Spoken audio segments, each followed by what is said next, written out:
আওয়ামী লীগ কোনো সুস্থ ভালো মানুষ করতে পারে না। আওয়ামী লীগ, জাতীয় পার্টি, 14 দল, এই যে পুরো সিন্ডিকেট, এটা একটা পাগলাগারদের সিন্ডিকেট। যেই অপরাধে আপনি আওয়ামী লীগকে নিষিদ্ধ করছেন তার কিয়দংশের দায়িত্ব জাতীয় পার্টিরও আছে, 14 দলেরও আছে। তাদের ব্যাপারে কোনো সিদ্ধান্ত নেওয়া হচ্ছে না এবং shoot on sight policy enforce করা হবে, দেখা মাত্র গুলি। যেই মিটিংয়ে জাতীয় পার্টি ছিল, জিএম কাদের ছিল অথবা জাতীয় পার্টির নেতারা ছিল, তারা কেন গণহত্যার দায় নেবে না? রাজনৈতিক দলের নেতাদেরকে তো দায় নিতে হবে। জিএম কাদের, চুন্নু ফুন্নেরা দেখবেন এখনো মিটিং করতেছে পাবলিক প্লেসে। ও সাহস আসে কোত্থেকে? যে কারণে আজকে আপনি আওয়ামী লীগকে মিছিল মিটিং করতে দিচ্ছেন না, ঠিক একই অপরাধে ওই 1400 ভাই বোনদেরকে যে শুট করা হয়েছে, গুলি মেরে ফেলা হয়েছে, ওই বুলেটের দায় তো জাতীয় পার্টিকে নিতে হবে। হেফাজতের হুজুরদেরকে দিয়ে একটা তওবা করার কমিশন করা, পিসাব টিসাবরা থাকবে। এখানে যত আওয়ামী লীগের লোক আছে লাইন ধরে আইসা তওবা করবে যে আমি এই মর্মে বলতেছি যে আমি আওয়ামী লীগ করে ভুল করছি, কবিরা গুনাহ করছি, দেশের মানুষের কাছে মাফ চাই, হুজুরদের কাছে মাফ চাই, আল্লাহর কাছে মাফ চাই। এই মাফ টাফ চাওয়ার কারণে আম করে ক্ষমা করে দেন। জীবনে আর কোনো দিন হাসিনার নাম নিব না, শেখ পরিবারের নাম নিব না।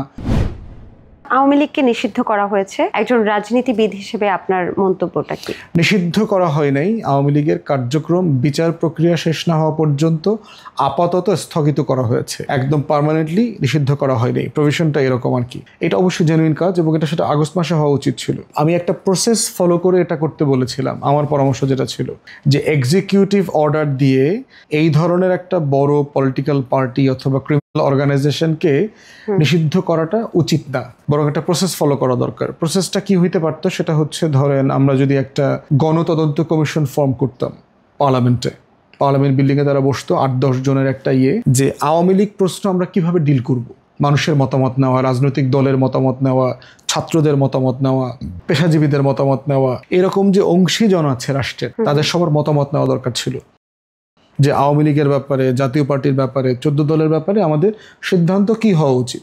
এই পরামর্শ প্রসেস ফলো করলে যেটা হতো, পুরো প্রসেসের সাথে আপনার জনগণ ইনভলভ হয়ে যেত। আপনি অনলাইনে ভোটিংয়ের ব্যবস্থা করে দিতে পারতেন, ইমেলে অথবা আপনি আপনার একটা ওয়েবসাইটে রেজিস্ট্রেশন করে মতামত দেওয়ার ব্যাপার বলতে পারতেন যে কেন আপনি নিষিদ্ধ কেন চান অথবা নিষিদ্ধ কেন চান না সেটা আপনি বলেন। তাহলে প্রক্রিয়াটা ঠিক ছিল না। এটা আমি ঠিক না, এটা প্রক্রিয়াটা কারেক্ট, মানে আইন অনুযায়ী প্রক্রিয়াটা বেআইনি না, কিন্তু আমি চাচ্ছিলাম যে একটা মানে ওয়াইড মতামত নেবার প্রেক্ষিতে এই সিদ্ধান্তে আসা উচিত ছিল। কারণ হচ্ছে তখন যেটা হতো যে আপনার জনমনের একটা সম্মতি থাকতো এবং সেটা আরো আগেই করা দরকার ছিল। আমি আগস্ট সেপ্টেম্বর থেকে কন্টিনিউ এটার মানে ফরম্যাট পর্যন্ত বলে দিয়েছি যে আমেরিকার কংগ্রেশনাল হিয়ারিং যেভাবে হয়, সেনেট হিয়ারিং হয়, ওপেন পাবলিক হবে সংসদ ভবনে, জনগণ বিটিভিতে আপনি লাইভ করে দেবেন, জনগণ দেখবে এখানে কি মতামত।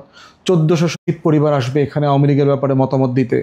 যেই 26,000 মানুষ আহত হয়েছে, প্রতিবন্ধী হয়েছে, রাবার বুলেট খেয়েছে, তারা এখানে মতামত দিতে আসবে। যে 600 ছেলে মেয়ে অন্ধ হয়ে গেছে তারা মতামত দেবে যে আওয়ামী লীগের কী হওয়া উচিত, জাতীয় পার্টির কী হওয়া উচিত। এবং দেখেন একইভাবে যেই অপরাধে আপনি আওয়ামী লীগকে নিষিদ্ধ করছেন তার কিয়দংশের দায়িত্ব জাতীয় পার্টিরও আছে, 14 দলেরও আছে। তাদের ব্যাপারে কোনো সিদ্ধান্ত নেওয়া হচ্ছে না। তো সিদ্ধান্ত কালেকটিভ হইতে হবে। 19শে জুলাই গত বছর যখন আপনার সেনাবাহিনী মোতায়েন করবার সিদ্ধান্ত হলো, কারফিউ জারি করলো, এটা কিন্তু একটা পলিটিক্যাল মিটিংয়ের মাধ্যমে হয়েছে। যদি আপনি মনে করে থাকেন, আপনার 14 দলের সকল নেতারা কিন্তু গণভবনে গেছে, শেখ হাসিনার সাথে মিটিং হয়েছে। আওয়ামী লীগ, জাতীয় পার্টি, এই ওয়ার্কার্স পার্টি টার্টি যেগুলো আছে আপনার ইনু, মেনন, টেনন, এগুলো সব মিলায়া টিলায়া, এবং তারা এসে কিন্তু কালেকটিভলি সংবাদ সম্মেলন করে বলেছে যে কালকে থেকে কারফিউ চলবে, সেনাবাহিনী নামবে এবং shoot on sight policy enforce করা হবে, দেখা মাত্র গুলি। সেখান থেকে কিন্তু গণহত্যা শুরু হয়েছে। অতএব যেই মিটিংয়ে জাতীয় পার্টি ছিল, জিএম কাদের ছিল অথবা জাতীয় পার্টির নেতারা ছিল, তারা কেন গণহত্যার দায় নেবে না?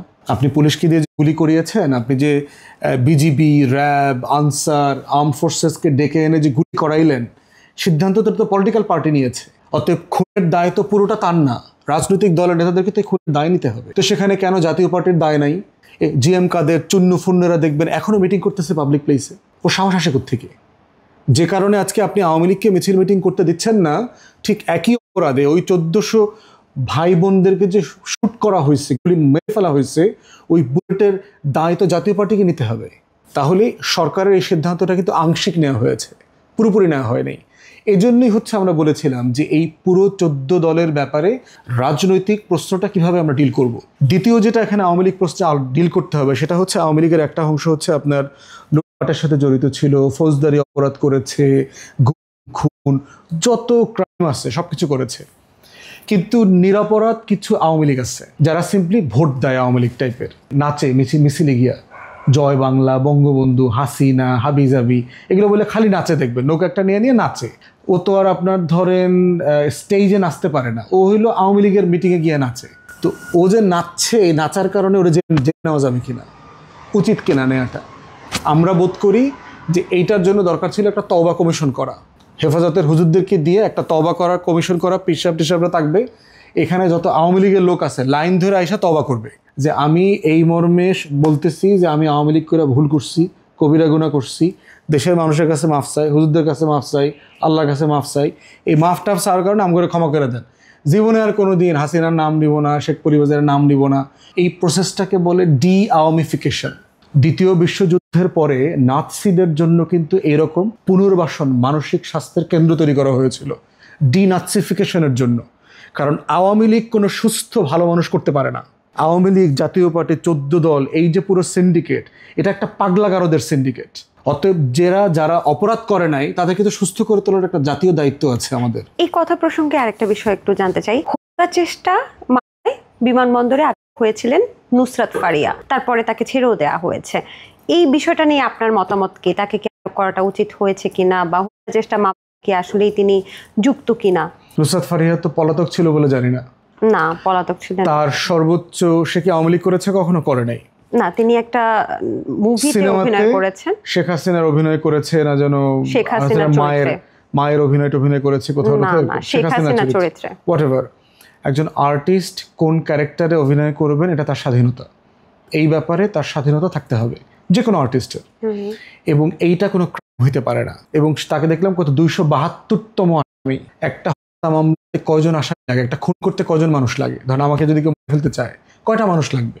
একটা গাড়ির ড্রাইভার লাগবে, একটা শুটার লাগবে, 2জন লোক লাগবে সর্বোচ্চ।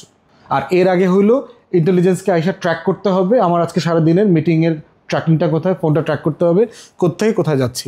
2-4-5টা লোক লাগে একটা মানুষ খুন করতে সর্বোচ্চ। 272টা লোক কেন লাগবে? নুসরাত ফারিয়ার নাম দেখলাম 272তম। ও কিভাবে খুন হেল্প করছে? সে ধরেন যদি আওয়ামী লীগের দালালি করে থাকে, এই 16 বছরে আওয়ামী লীগের ফান্ডিংয়ে সিনেমা নাটক করে থাকে, তাকে আপনি ভৎসনা করতে পারেন।